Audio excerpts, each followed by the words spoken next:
Hi there, it's me. Okay, I put a question up on the video last night whether or not anybody wanted to hear my blue heron story. And I got a resounding yay, yes. So, this feels very strange to me because I used to speak at a lot of AA meetings, and I haven't gone to an AA meeting in, I think, over 10 years. But I do read my AA books, and I guess I would call myself a loner because of my inability really to get to meetings anymore because of my non-ability to walk properly. So, in order not to make this a long, because you have to realize here, this is taking up from the age of, I had my first drink at 20, and I had a really terrible anxiety disorder. And when I started to drink, it solved my anxiety disorder, and the world became a wonderful place. And for many years, I totally enjoyed drinking. I was a party animal. I went to cocktail parties. I was working in radio. I was singing all over the place. I was just having one hell of a time. And I was also married with a small child. And those things don't go together.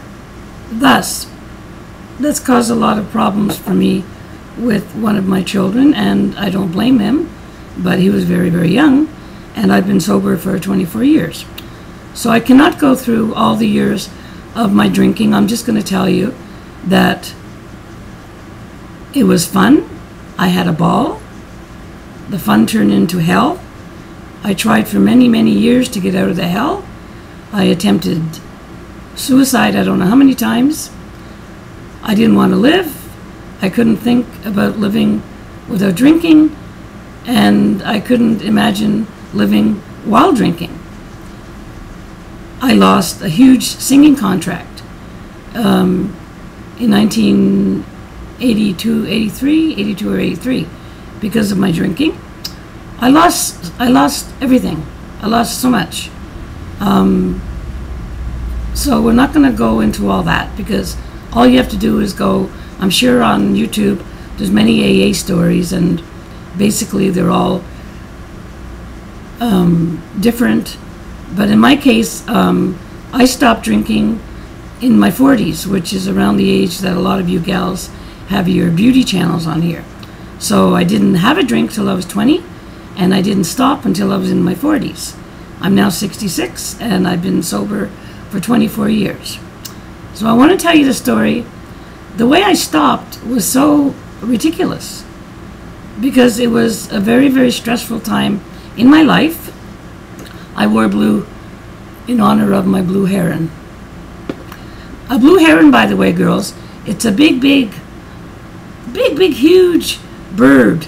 I think it's in the loon family, and it's got this huge, I better watch out, I'm going to take off and start flying. It's got this huge wingspan, and it's just the most beautiful thing you've ever seen in your life when you see it flying. I guess it's, I would say it's comparable to an eagle, but we don't have eagle. I've never seen an eagle. So anyways, it was a Friday morning. It was October 4th, 1991. I don't know why I wasn't working. I can't remember. I might have lost a job due to my drinking. I might have been doing tarot readings full-time. No, I wasn't. I was doing them part-time, and I think I was working part-time, probably in offices and doing tarot card readings, and so I was making a pretty good income. On Friday morning, I don't remember if I was sober or whatever. I think it was around, I know it was very early. It was about 8 o'clock in the morning, and I lived in this apartment, which was beautiful, and it was up 4 flights of stairs. So I remember at the time I could walk, I could run, and people who used to come to visit me used to say, "Oh my God, Susie, you've got to move because we're just tuckered out by the time we get up here." And it was an old building with every room was all different shapes and everything. And anyways, I just really loved it, except there was no balcony or anything. So it's about 8 o'clock in the morning. My living room looked over Lac St. Louis, which is a big, big lake down the road here, where I spent many, many years of my life walking along with my dogs and everything. And I saw Ron, God love him, Ron the drunk, and he was sitting under his favorite tree. And this was no new sight to anybody who lives in Lachine. And it's the place where he was sitting. It's called Stony Creek Park, I think it is, something like that. And there is Ron. He wasn't homeless, but he was basically, he used to go and stay at different people's homes. He was a very, very good-looking man. He had everything. He lost it all through drinking, but he was happy being an active alcoholic. And I remember sitting under that tree with Ron while he drank his beer and I drank my wine. And when I look back at this, it's hard to believe that I used to live like this, but I did. I was never homeless, but I wasn't too far away from it. I didn't lose my kids. How I didn't lose my kids, I don't know. Because any woman who's an alcoholic, and I was a really, really every single day alcoholic, and I used to have to stop myself at 11 o'clock from drinking and going to work, and many, many times I went into work, I was hungover. And so I didn't perform very well, but I did my best. Anyways, so here it is, Friday morning, October 4th, 1991. I look out the window, I see Ron sitting under the tree, and I see something moving around his feet. And I realized it was a rat. And so I immediately began to panic because I realized he had a lot of injuries done to his body, and when he used to sleep under the different trees, the rats used to come out at night and they would nibble on his toes, whatever. He wasn't a very clean person, as you can imagine. That's one thing about me, I tried to be clean, but I have no idea what my makeup used to look like then. Oh my God. I mean, half of my life, not half, many years of my life, I can't remember days of it because I was in a blackout. And for somebody who's not an alcoholic, you would never understand that. I never got into drugs, but alcohol was my drug of choice. Not of choice, but, well, I guess it was what I got high on. And so I remember going into my kitchen, grabbing a can of ravioli or something, opening it up, running down the 4 flights of stairs, crossing a busy street, which is still called Lakeshore Boulevard, running into the park, going to Ron, who was sound asleep, shaking him awake, and I didn't even like to touch him because he was probably crawling with lice, and I don't like lice. And but I shook him awake, and as I was running towards him, I saw whatever was near his feet take off, and he woke up and he goes, "Oh, hi there," and he says, "Oh, have you come to join me for a drink?" And I said, "No, I've come to bring you something to eat." Or I said, "There's something," I said, "I was looking out my window and there was something nibbling around your legs or on your feet or whatever." And he says, "Oh, that's just the rats." And sure enough, he looked at his shoes and there was all these holes where the rat or rats was trying to get into. So I said, anyways, I said, "Ron, I brought you something to eat." And being an active alcoholic, he didn't want to eat. And at the time, for me, just thought of eating. Blah. But I didn't have a drink in my hand. And we moved to a bench and we sat on the bench. And we're looking out over the lake. And Ron was digging into it was beefaroni. Ron was digging into the beefaroni with the fork I brought him. And he's totally enjoying it. And I don't remember if I might have brought him a bottle of beer, I don't know. I know I wasn't drinking. And all of a sudden, Ron said to me, he said, "Look, there's a blue heron." I didn't have a clue what a blue heron was because I'd never seen one in my life. Even though I lived on Lac St. Louis, the blue herons, there's an island there called Blue Heron Island, which I used to live across from later on. But if I'd seen one, I don't recall it. I'd never seen one. And I said, "A blue heron?" I said, "We don't have blue herons around here." And he says, "Yeah, there's a blue heron." And I looked up into the sky, and the blue heron had taken off not too far from where we were sitting. And this wingspan, the wingspan It just took off into the sky. I could still feel it. I could still see it. And it was the most beautiful, beautiful, I'm getting goosebumps, beautiful thing I'd ever seen in my life. Because right beside the blue heron was an airplane flying parallel to the blue heron.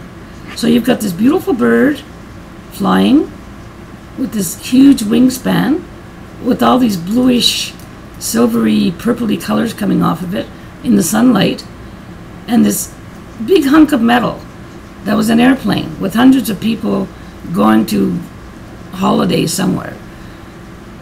And I remember saying to myself, that's a blue heron, that's an airplane. Nothing in this world would ever get me into an airplane.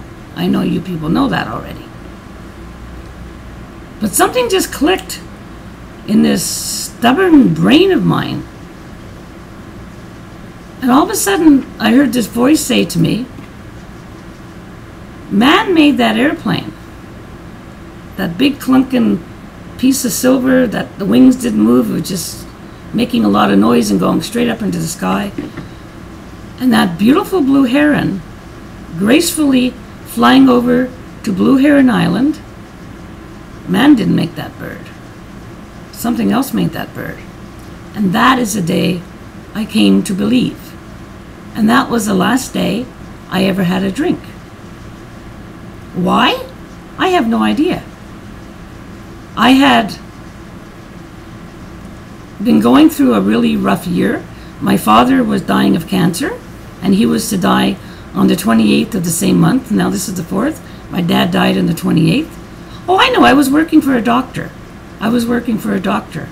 And on Fridays I didn't work every Friday. And my last day of work at the doctor's was the 31st of October, because I had also been diagnosed with my kidney disease in 1991 on June the 10th by this doctor I worked for. So he told me I could only work a few more months, that he couldn't have me keep working there because of my kidney disease, because he didn't want me to keep rolling down the floor with all the fevers I was getting. And so I knew that on the 31st of October, my job was going to be terminated. And my dad died on the 28th of October. I saw the blue heron on the 4th of October. And I remember also thinking to my mind, today is the 4th of October, because I always remembered my first husband, my childhood sweetheart, his birthday was the 4th of October. And I said sometime during that day, that would be a neat day to stop drinking, because after having, 25, 30, 35 different days of my last drink, October 4th would be easy to remember. And I haven't had a drink since. It's a miracle. Up until that time, I had stopped drinking for 2 years at a time, at least three times. I had 6 months sobriety time, quite a few times. I had met and helped many alcoholics who became sober. I met and helped one girl in 1975. I was her sponsor for 2 years. And she's been sober now, my God, it must be going on 40 years. We're still good friends. And I've only got 24 years. So I wasn't ready to stop. But when I saw that blue heron, I stopped. And sometime during that month, I remember going out and I bought a blue heron, and it was on a mirror. And it was one of those sort of 3D type of things. And I hung it in my kitchen.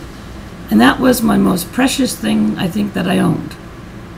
And one day, it just dropped. It dropped. I might have been moving or something. It smashed into 1,000 pieces. I never found one again, and I never hung up another picture of a blue heron. But it was like I'd been at a shopping center, and I mean, how many mirrors, how many mirrors do you find with a blue heron on it, just standing on the shore? And when I lost that blue heron, I think I must have cried all day. And it was a little mirror. So at the time I was losing Jay, I was losing Jay, my pianist that I had been working with for years. I was losing him to AIDS. I was losing my father to cancer. I was losing my job. And I stopped drinking right in the middle of all this. Does it make any sense? No. Do you know how many times I tried to stop drinking before? Many times. I went through a rehab 2 or 3 years before that, and I got almost 2 years. And then I drank. I don't know how long I drank for. It might have been only a day or two, but I screwed up my sobriety, and I stopped going to meetings, and I felt like a failure, because that's what you feel like when you're an alcoholic. And alcoholism, for any of those who are having a problem with it, is a disease. It's been proven. They have taken autopsies of people with alcoholism, and there's something on your brain. There's not too much I don't know about alcoholism. And there's a white membrane that goes across an alcoholic's brain, and it's called thick, and it's spelled THIQ. And you are born with it. There are drunks. There are people who are just drunks, and they like drinking so much that they can't control themselves, but they're not alcoholics. They don't have to drink. I had to drink. I had to drink to live, and I had to drink to die, and I would be dead now if it wasn't for the blue heron. After that, I saw many, many blue herons. I never knew which was my blue heron. I'll never know. I guess he's long gone by now, or she. But that's the story of my blue heron. And I don't even think I ever told this story in an AA meeting. It's just something I've kept to myself. And I just wanted to share with all of you wonderful women, because I know from some of the letters I've received that there must be a lot of people out there, and I'm not saying in our circle, but there must be a lot of people out there, because I'm not anything special. There must be a lot of suffering alcoholics out there. Chris Akinfora, she gave her whole story of addiction. I just wanted to tell you